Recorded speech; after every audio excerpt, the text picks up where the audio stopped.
everyone. Thanks for coming. I've got a lot to cover, so I'm going to jump in. Feel free if I go too fast or jump ahead of things that you have questions about, feel free to ask, but I'll try to save a lot of time for the end for questions as well. So I want to hear from all of you and your experiences here. So my name is Sarah Glass. I am the Notices and Grants Coordinator for the National NAGPRA Program at the National Park Service. I threw my info up here, but it's on our website. I can also, I've got cards I'm happy to share. I have 3 separate email addresses. You don't need all 3, really. You just need, if you're interested in grants, the grants one's the big one. But you can reach me, whenever. We welcome phone calls and emails at all times, all hours. So happy to answer any questions after this presentation. So here's a little bit of an overview of what I'm going to talk about today. I'm going to do a quick summary of some of the grant programs that we offer, both at the Park Service and within the National NAGPRA Program itself. That's what I'm going to really be talking about today. I'm going to briefly touch on our application process, our review and awarding process, a couple tips on being a good grantee, and then some final extra information on some of the resources that we have. So our overarching goal of the NAGPRA grant programs, and my reason for being here and at the National Park Service in general, is to increase the number of projects that successfully implement NAGPRA compliance and support repatriation to the tribes and Native Hawaiian organizations and Alaska Native villages that fall under NAGPRA. So this is the reason why we do what we do. So I'm not going to go too much into what NAGPRA is, the history of any of that. I'm assuming you guys are familiar with that if you're interested in grants for it.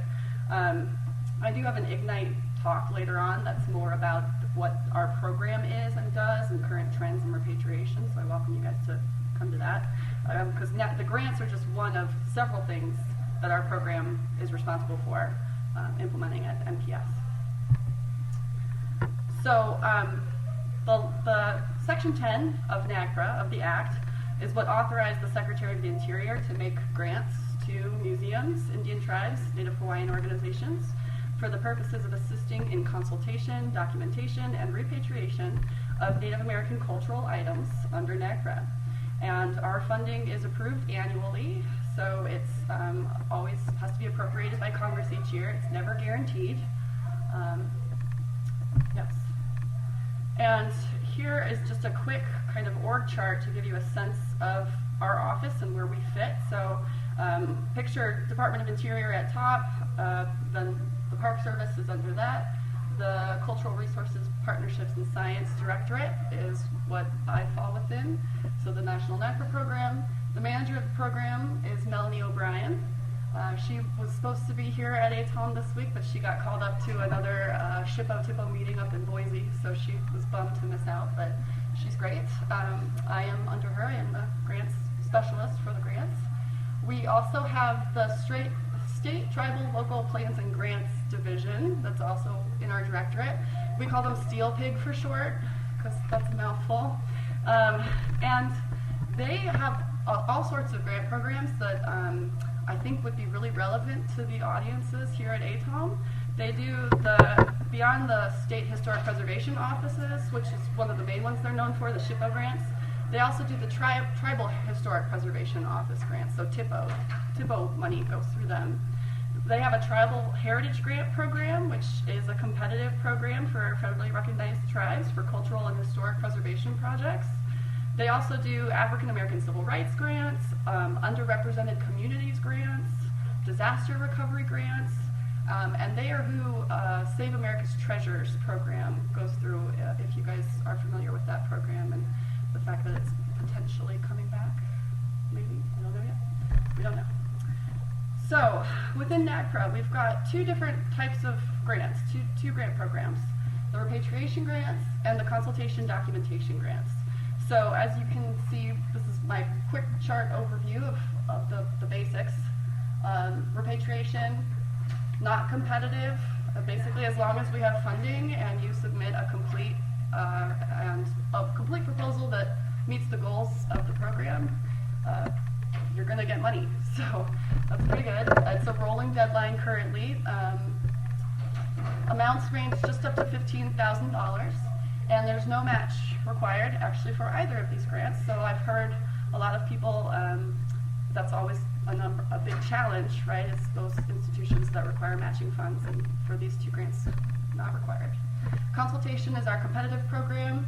It's an annual deadline, goes through a full review process that I'll describe in a minute, and those range from $5,000 up to $90,000. So they're my babies. I love both of these programs and working towards them. So some more basics about the repatriation grants. This is the purpose, is to defray the costs with such things as packaging, transportation, contamination removal, the reburial activities, and or storage of NAGPRA-related human remains and cultural items. And then the consultation and documentation grants, just as they sound, support the efforts of the museums, tribes, NHOs, I'm going to shorten it to that, to consult and document on NAGPRA-related human remains and cultural items in non-federal collections. That's kind of a specific thing I can go into a little bit more of. So, who's eligible? Museums with possible NAGPRA collections. Indian tribes and NHOs, as defined under NAGPRA, are eligible to apply for these. So for Indian tribes, we do follow the BIA federally recognized list of federally recognized tribes and Alaska Native villages. Native Hawaiian organizations, or any organization that serves and represents the interest of Native Hawaiians, has a primary and stated purpose of serving Native Hawaiians and has expertise in Native Hawaiian affairs. And that kind of long definition is a pretty standard of what the other funding agencies recognize as an NHO. And the term museum is a little bit different for NAGPRA because it's a broader definition under the law. So when we think of a museum, we might have a kind of more specific idea of what that is. But under NAGPRA, that's any institution that holds Native American collections and has ever received federal funding. So that can be a state or local government agency, private institutions, universities, federal agencies, which federal agencies are not eligible to receive federal funding, but they are museums under NAGPRA if they hold collections. Coroner's offices, right? There's all sorts of institutions that don't meet our typical understanding or definition generally of what a museum is, but under NAGPRA it's a bit broader.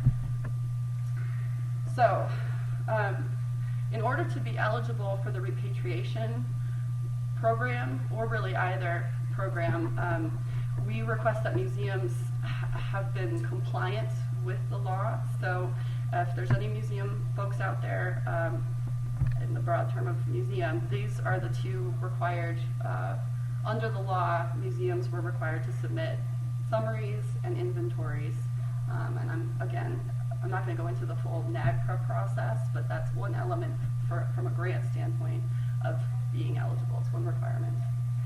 So, but we do work with museums if they have not, or they don't know if they submitted those back in the 90s. We work with them to make sure that they start that process to become compliant before we're going to award them federal funds to do this work. Okay. So, and repatriation grants, we request when they apply that they already have the following in place. Again, this ties back to the NAGPRA process and making sure that we are checking all the boxes off in compliance with the law before we're going to award any grants. So they need to have the published notice of inventory completion or a notice of intent to repatriate, and the passage of the required 30-day waiting period after that's been published.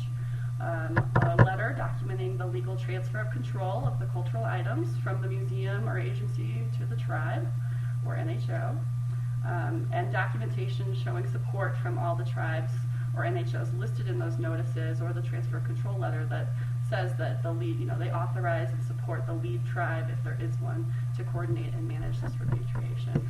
We also like to see letters of commitment. If a tribe is applying, we like to see a letter of commitment from the museum that's going to be working with them, and vice versa. If it's a museum applying, we want to see that the tribe supports the project so that everyone's on the same page and on board. So here are some of the types of activities activities that we fund under the repatriation grants. Covers pretty much everything. Same types of allowable, unallowable costs if you're familiar with IMLS grants. So food is always one of those things that is tricky, but supply ceremonial materials, we can work with you on what's required there, staff time, construction of containers and for transport, travel, things like that. Some of the activities that the consultation grants do is more like working towards those inventories, reviewing collections, hiring experts to come in and go back over collections that may have been submitted in inventories in the 90s, but not necessarily, how do I put this?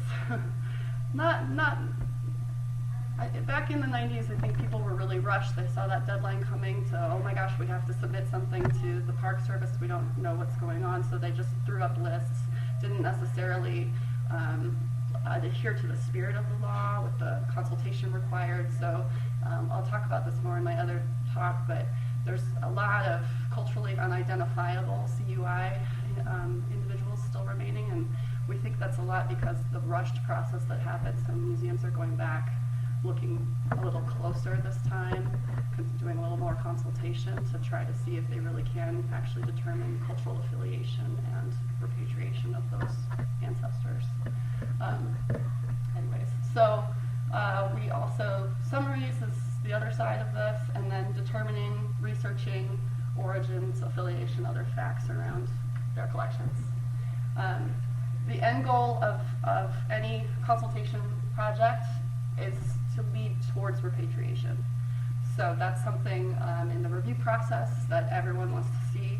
Does this project proposed, is it leading towards the ultimate goal that I put on that first slide of repatriation under NAGPRA?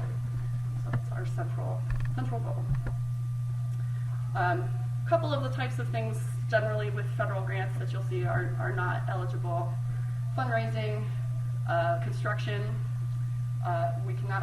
We can't give federal dollars to federal agencies, but if a tribe wants to consult, or if the tribe wants to put in a proposal to do work on a federal collection, we can fund the tribe's activities. We just can't fund, because the idea is that the federal government should be doing this work already, not getting extra federal money from a specific program. That's not our intent to help our other fellow feds that should have been doing this already.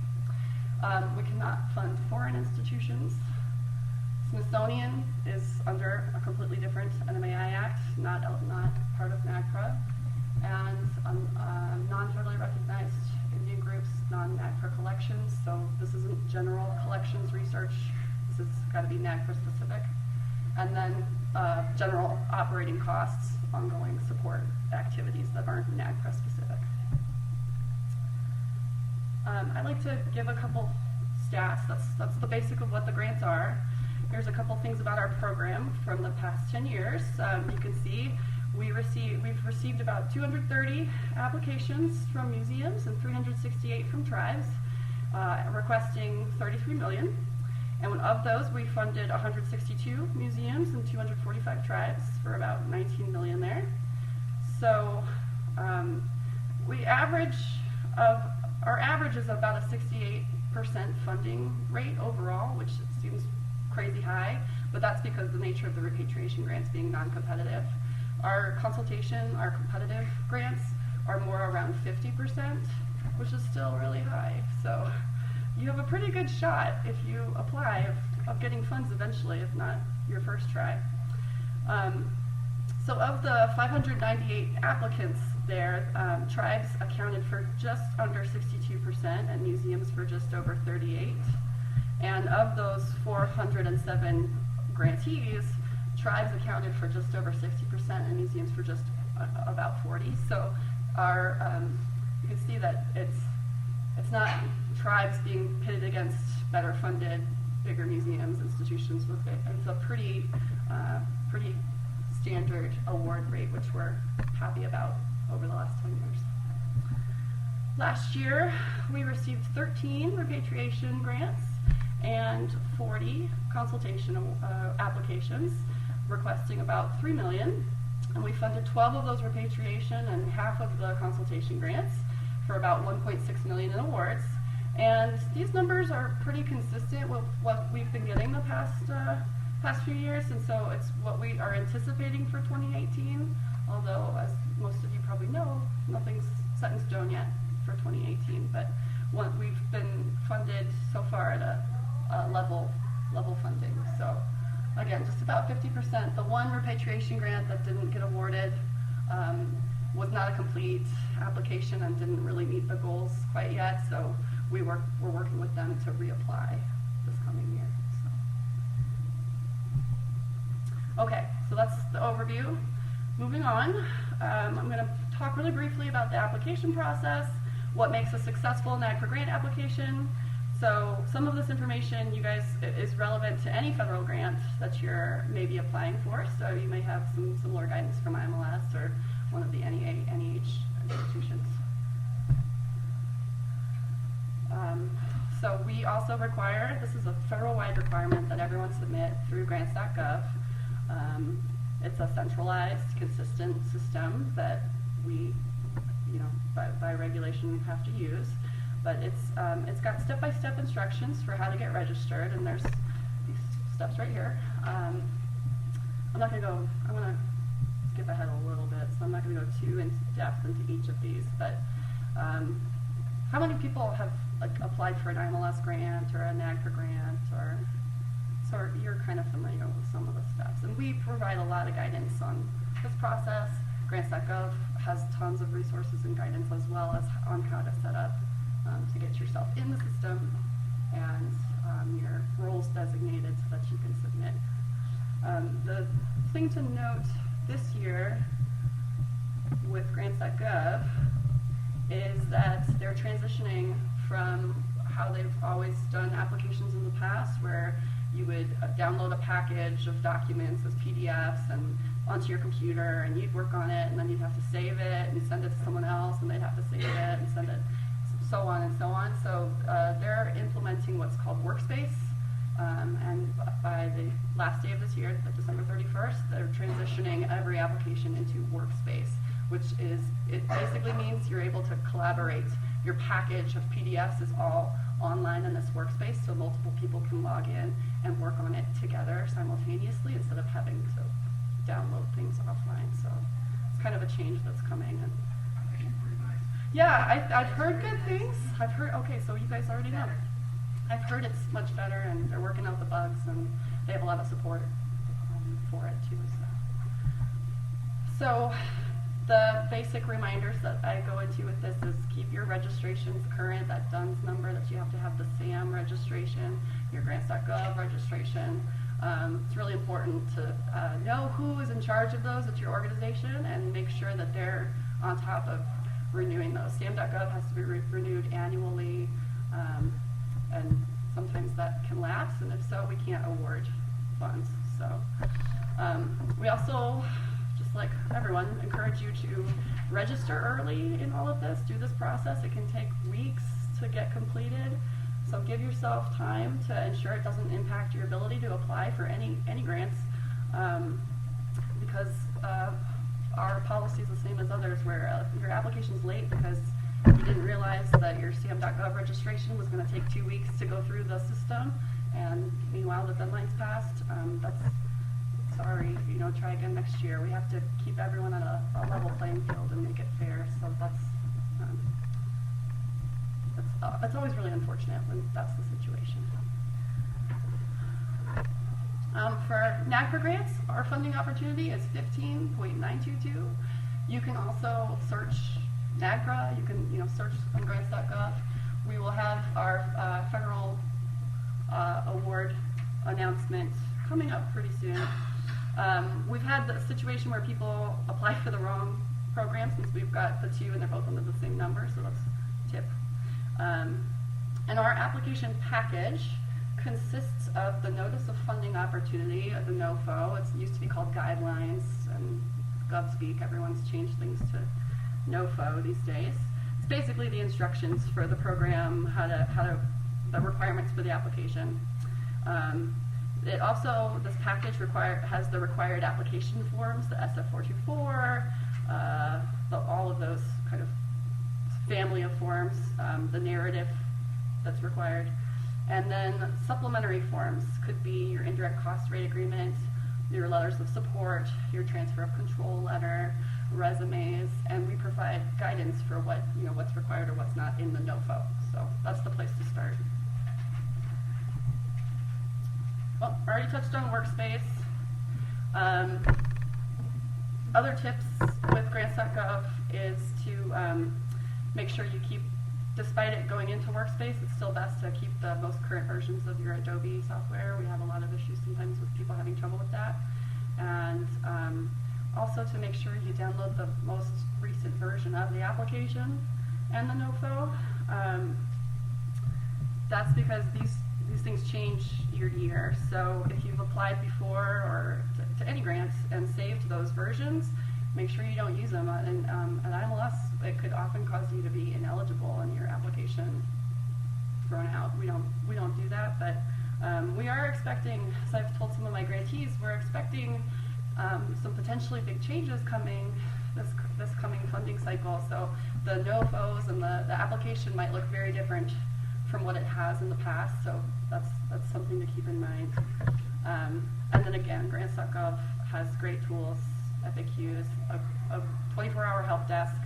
And my recommendation is if you do experience trouble with that system or with your registrations, that you document everything that you do. So write down who you talked to, when you talked to them, what the issue was, and throughout, because if your application doesn't come in on time because of these issues and you've got all this supporting documentation to show that, well, it wasn't our fault, it was some glitch in the system or something, we can sometimes work with you to not be so strict about that. We're a smaller program than the IMLS ones, so it's just me. Okay, so this is kind of what makes a complete NAGPRA grant application.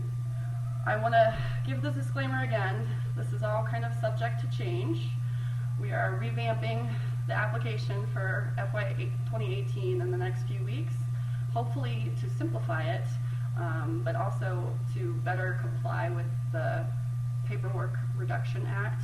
So we want to make sure that we're complying with all the regulations and guidelines that we need to in order to make it easier for you, the applicants.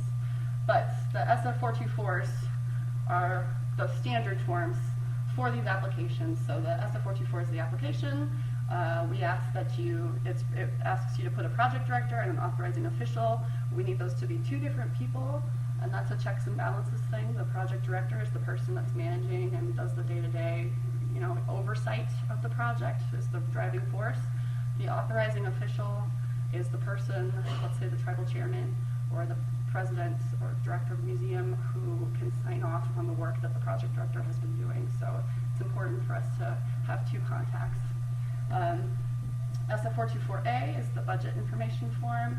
SF424B is an assurances form that the AO signs. And then the proposal, which consists of the narrative portion, your more detailed budget justification, and currently a section on saying whether or not you've had current or past NAGPRA grants and what your performance has been on those. And I'll get into why we asked about that. Here again are some examples of some of the supplemental documents that we do require as part of these applications, at least what we have been requiring up until now.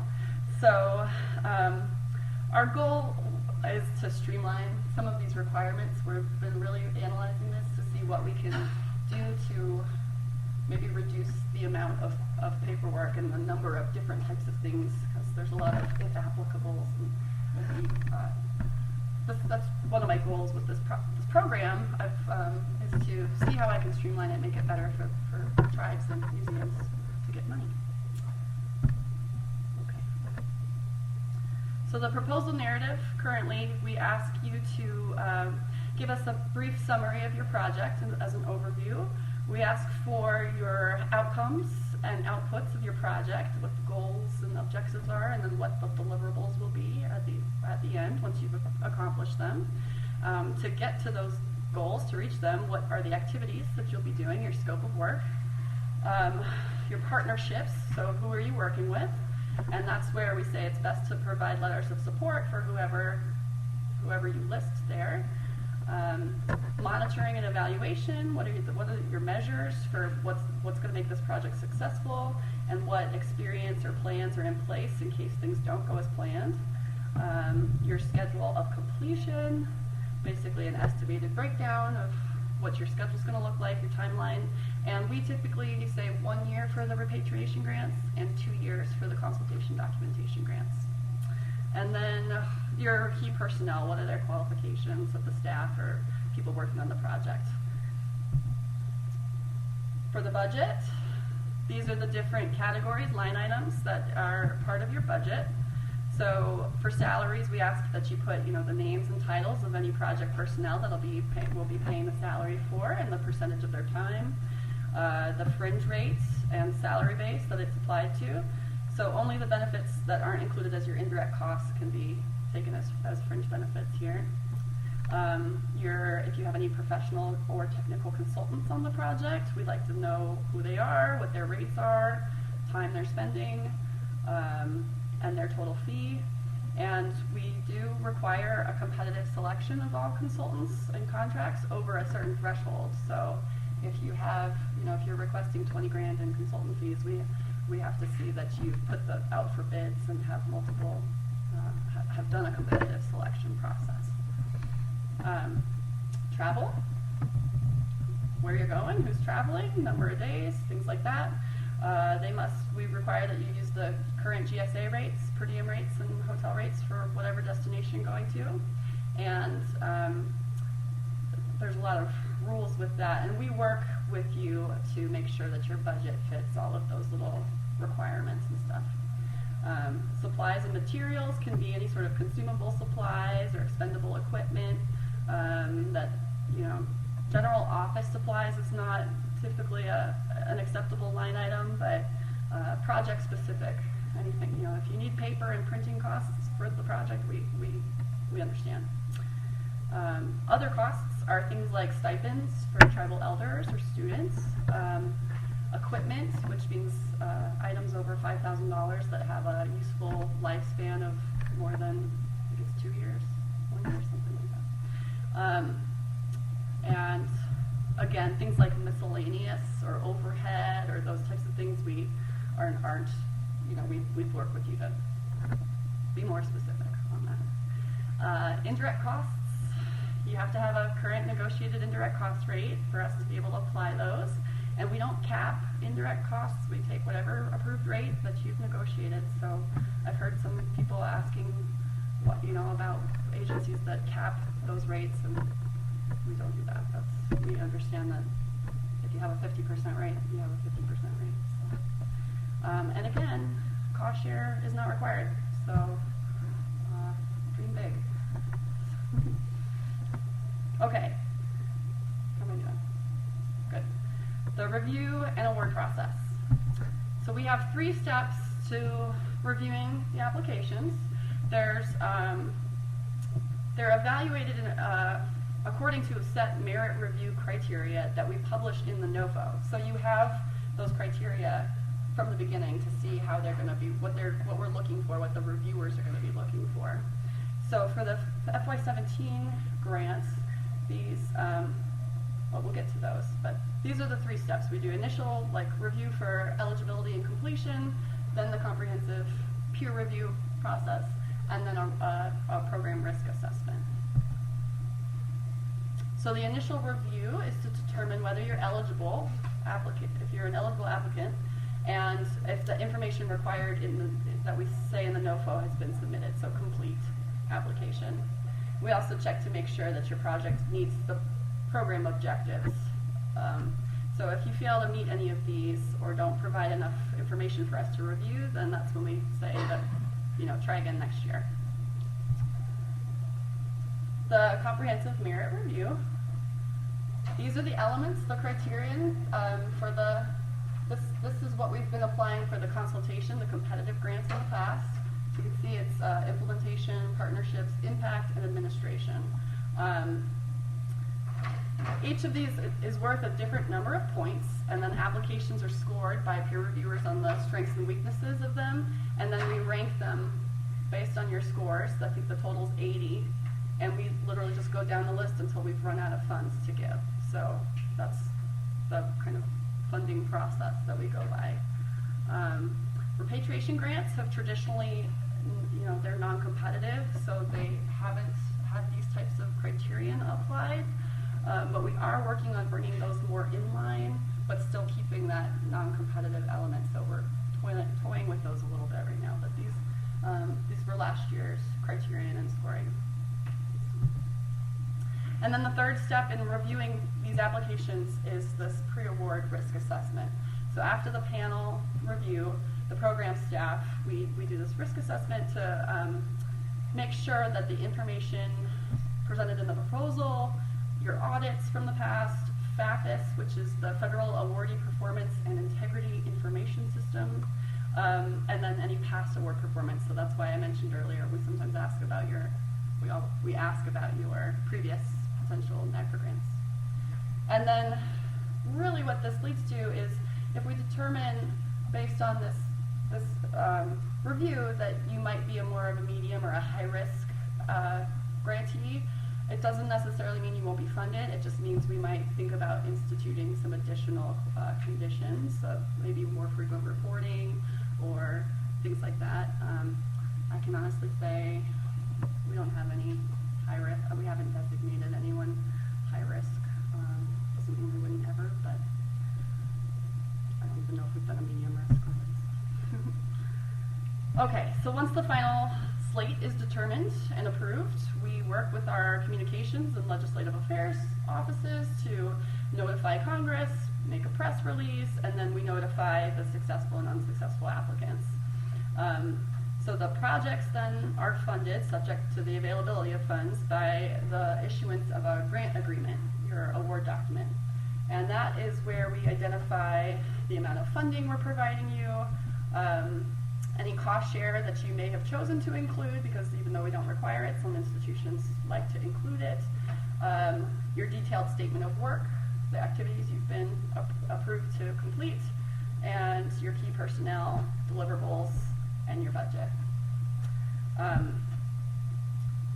Once we sign and issue that agreement, that's the step that obligates those funds to you. So that's just going through kind of the process of how we award these grants to you.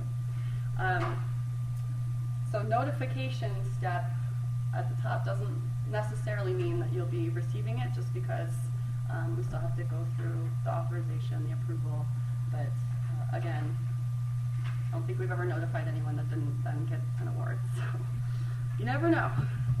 And our turnaround time, I've had this question a lot, our turnaround time for these awards, I've heard some programs take 9 months or longer. As it stands now, since the repatriation grants are rolling until their June 1st deadline, we award them as they come in or in kind of batches. So we ask that people submit them at least 8 weeks prior to the repatriation taking place. So just give us that time to do the review. And then consultation grants, those are made available usually in December. They are due usually in March, and then typically we announce those in July and award in August. So it's about a 4 to 5 month turnaround. It's not 9, it's better. It's just me. It's a lot of work. Okay. Oh, and this just kind of extra information. Our payment system is called ASAP, and it's all Park Service. I don't know if it's all DOI, but all Park Service grantees, this is how it works, or this is the payment system that they use. We provide a lot of instructions on how to register and enroll in that once you get awarded. And it's a nice system actually for grantees because you can draw down your funds as needed. You don't have to submit requests to us for advances or reimbursement or anything like that. We skip all of that. It links to your account and you draw down as you need the funds. So it's a lot more control in your hands there. Okay. So congratulations, you've received a NAGPRA grant. Now what? This is just kind of what we like to say. The grant agreement is a contract between you, the grantee, and us, the federal government, so it requires responsible grant management. These are taxpayer dollars, these are federal funds, so it's my job to make sure that they're not subject to fraud, waste, abuse, those types of things. It means accountability both on my part as the one monitoring these, and then also on the grantee's part. And that's my role, is to work with you to identify issues early on that could lead to bigger challenges down the road if we don't address them. And it also means helping you successfully complete your projects as things change or come up. So we realize that nobody can, at least no one I know can tell the future. So when you put those things in your proposal and they don't quite work out the way you expected, we work pretty closely with you to make sure that we can still get your project on, off to a good start and a good ending. It also means we can, we have to justify our existence just like IMLS, just like all the other agencies and grant programs. I'm a separate line item, so at any point Congress could just say, oh, we're crossing that one off. So this, successful projects, successful applications help us justify our existence, and also help with informed decision making when we're, going to give you more funds. Okay. I touched on this at the beginning, but some of the responsible parties on your end would be your project director, your could be a fiscal manager if those are separate, your authorizing official who signs off on everything, and then any other kind of grant administrators or key personnel. And in the grant agreement itself, we pull from that SF424 to have your director and your authorized representative. So those are the two that are responsible really for, in the end, for overseeing the grant. These are our grantees' responsibilities, pretty straightforward. Complete the project you said you would do, submit semi-annual reporting, submit any modifications to your grant agreement to us for review, any changes to people, kind of the same things that you've heard. If you have any contracts or consultants, we ask that competitive negotiation be documented, and then in the end, the final reports and any deliverables once your project's complete. So some final tips. I want to leave lots of time for questions and such. So these are just my kind of overview of things that come up a lot, things I see. So things I like to pass on to everyone. So I send out reminders now, but it's always smart to keep your reporting dates, keep the application dates, the deadlines in your own calendar, so you know when it's coming. Read that NOFO carefully. Literally everything that you need to know to be a successful applicant is in that NOFO. We give it all to you so that everyone can be on the same page. Check our website regularly. I'll give that to you all for updates. Start early. I review drafts. I'm happy to read. If you send me a draft of your application, I ask that it be at least 30 days before the deadline, just to give, so I don't get all of them at the week before. But I'm happy to read and give you feedback on whether or not, some of the strengths I see or weaknesses. Good to know who is in charge at your organization, who's responsible. There's a lot of roles, and with SAM.gov, with grants.gov.